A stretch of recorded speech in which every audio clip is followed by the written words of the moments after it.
کبھی سنا ہوگا کہ ایک شخص مدینہ منورہ پہنچا اور اپنی ساری ڈگریوں کے ساتھ پہنچا تاکہ میں مدینہ منورہ کی بڑی بستی کو کور کروں اور یہاں پر میں لوگوں کا علاج کروں. تو پھر کیا ہوا؟ وہ بہت دن تک کے وہاں رہا اور رہنے کے بعد اس کے پاس کوئی آیا ہی نہیں, کوئی مریض اس کے پاس پھڑکا ہی نہیں. تو وہ لوگوں سے پوچھنے لگا بھائیو آخر میرا دواخانہ میرا مطب یہاں نہیں چلتا. تو اس نے کیا لوگوں نے کہا یہاں تیرا مطب چل بھی نہیں سکتا اس لیے کہ جہاں نبی کے غلام ہے وہاں پر بیماری نہیں ہے, وہاں بیماری نہیں ہے. تو کہا کہ کیوں آپ لوگ بیمار کیوں نہیں پڑتے؟ تو ان لوگوں نے فرمایا ہم اپنے محبوب کی سنت کے مطابق کھاتے ہیں, جب بھوک لگتی ہے تو دسترخوان پہ بیٹھتے ہیں اور ابھی بھوک باقی ہوتی ہے تو دسترخوان سے اٹھ جاتے ہیں.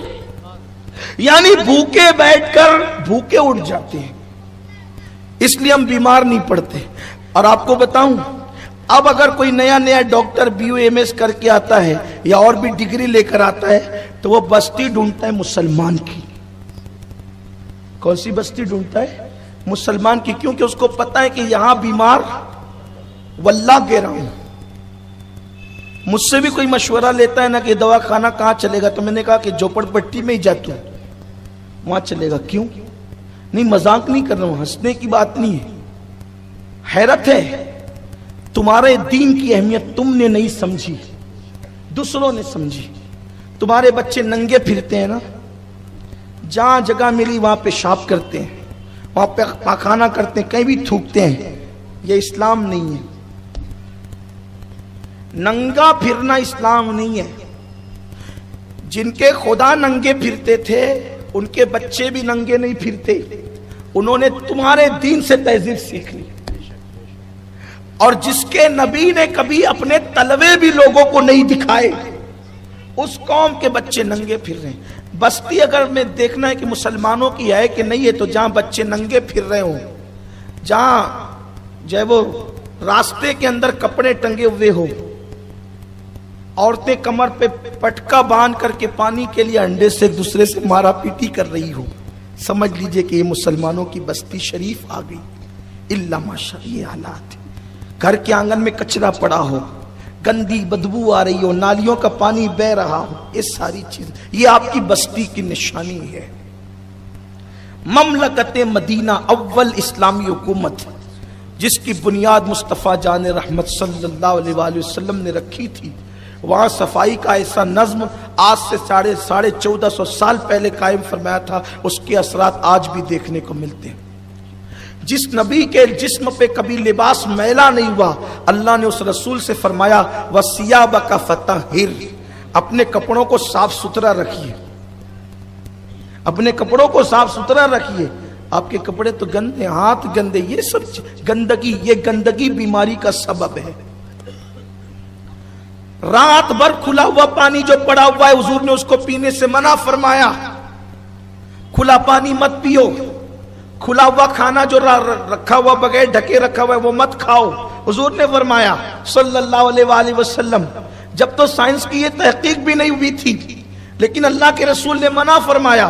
حضور علیہ السلام نے فرمایا مشکیزے سے منہ لگا کر پانی نہیں پینا. کیوں؟ تحقیق نہیں ہوئی تھی اس وقت, لیکن اللہ کے رسول علیہ السلام فرما رہے تھے کہ مشکیزے سے منہ لگا کے پانی نہیں پینا.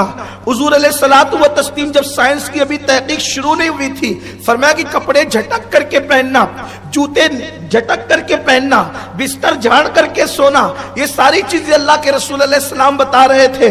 ہم نے اپنے دین کی قدر نہیں کی, دوسروں نے اس دین سے فائدہ اٹھایا, مسلمانوں نے اس سے فائدہ نہیں اٹھایا. میرے پیارے آقا علیہ السلام کے پیارے دیوانوں, اللہ کے رسول صلی اللہ علیہ وآلہ وسلم نے کبھی جو ہے ڈبل روٹی, بیکری والے ہو تو ناراض نہیں ہو میرے ساتھ, میں صرف آپ کو بتا رہا ہوں, حضور نے ڈبل روٹی کبھی ہاتھ بھی نہیں لگایا, جس کو آپ پاؤ کہتے ہیں. میدے کی بنی ہوئی روٹیوں کو کبھی حضور نے ہاتھ بھی نہیں لگایا. کیوں؟ آج جب کسی ڈاکٹر کے پاس جاتے ہیں بد ہضمی کے لیے تو وہ کہتا ہے میدے کی چیز آپ چھوڑ دیں, بیکری آئٹم کھانا آپ چھوڑ دیں. ناجائز و حرام کی بات نہیں کر رہا ہوں میں صرف آپ کو بتا رہا ہوں اسلام کیا ہے, کیا اسلام ہے, حضور کی تعلیمات کیا ہے. اللہ کے رسول علیہ السلام نے فرمایا کبھی ہاتھ بھی نہیں لگایا.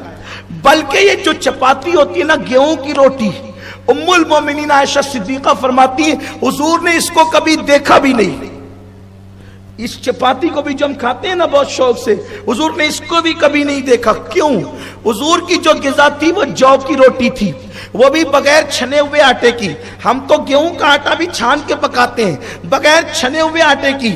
اب آپ کو بتاؤں, آج سائنس تحقیق کر کے بتا رہی ہے کہ آٹا بغیر چھنا ہوا ہوگا تو ہضم جلدی ہوگا, اس سے بد ہضمی نہیں ہوگی, اور میدے کی جو چیزیں کھائی جائے گی وہ پیٹ میں جا کے پھول جائے گی اور اس سے بد ہضمی ہوگی. میرے پیارے آقا علیہ السلام کے پیارے دیوانوں, تم نے سائنس کی بات کو مانا, آمنہ کے لال کی بات کو نہیں مانا, اس لیے تم پریشانی کا شکار ہو. اللہ کی عزت کی قسم, اگر تم محبوب خدا کا فرمان مان لیتے تو کبھی تمہیں پریشان ہونے کی ضرورت نہیں پڑتی. تمہیں معلوم ہے اللہ کے رسول علیہ السلام فرماتے ہیں کہ جو شخص فجر کی نماز میں پیدل مسجد جائے, اللہ قیامت کے دن اس کو عرش کا سایہ عطا فرمائے گا.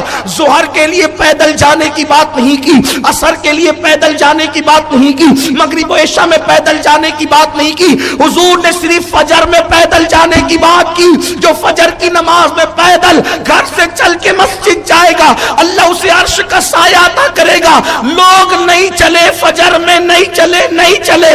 جب شوگر بلڈ پریشر کے مریض ہوئے, ڈاکٹر نے کہا کہ صبح پیدل چلو, تو پھر پیدل چلے. اللہ کی عزت کی قسم, حبیب خدا کے فرمان پر اگر فجر میں پیدل مسجد جاتے تو نہ بلڈ پریشر ہوتا نہ شوگر ہوتا. لوگ آج تمہیں بتا رہے ہیں, آمنہ کے لال نے 1450 سال پہلے تمہیں بتا دیا, تم نے قدر نہیں کی. حضور کے فرمان کی تم نے دیکھو, ظہر میں پیدل جا سکتے تھے, نہیں کہا ظہر میں پیدل جانے, عصر میں پیدل جانے کو نہیں کہا, فجر کی قید لگائی. کیوں؟ لیکن نہیں کی, کوئی قدر نہیں. پانی کو 3 سانس میں پیو, پانی کو 3 سانس میں پیو, گٹا گٹ مت پیو. آج ڈاکٹر کہہ رہے ہیں کہ جو پانی 3 سانس میں پیے گا وہ بلڈ پریشر کے مرض سے اور ہارٹ کے مرض سے اور گھٹنوں کے اور جوڑوں کے مرض سے محفوظ رہے. ڈاکٹر کے کہنے پہ مانا, نبی کے کہنے پہ نہیں مانا. اس کا مطلب یہ ہے کہ تمہیں تمہارے دین کی قدر نہیں. کیوں؟ اس لیے کہ تم نے مغربی تہذیب کے آگے خود کو سرنڈر کر دیا. وہ جو دیں گے لے لوگے, وہ جو دیں گے لوگے. نبی نے فرمایا تو نہیں لوگے. کیوں؟ کیونکہ انہوں نے گناہ کو فیشن بنا دیا. انہوں نے گناہ کو فیشن کا نام دے دیا.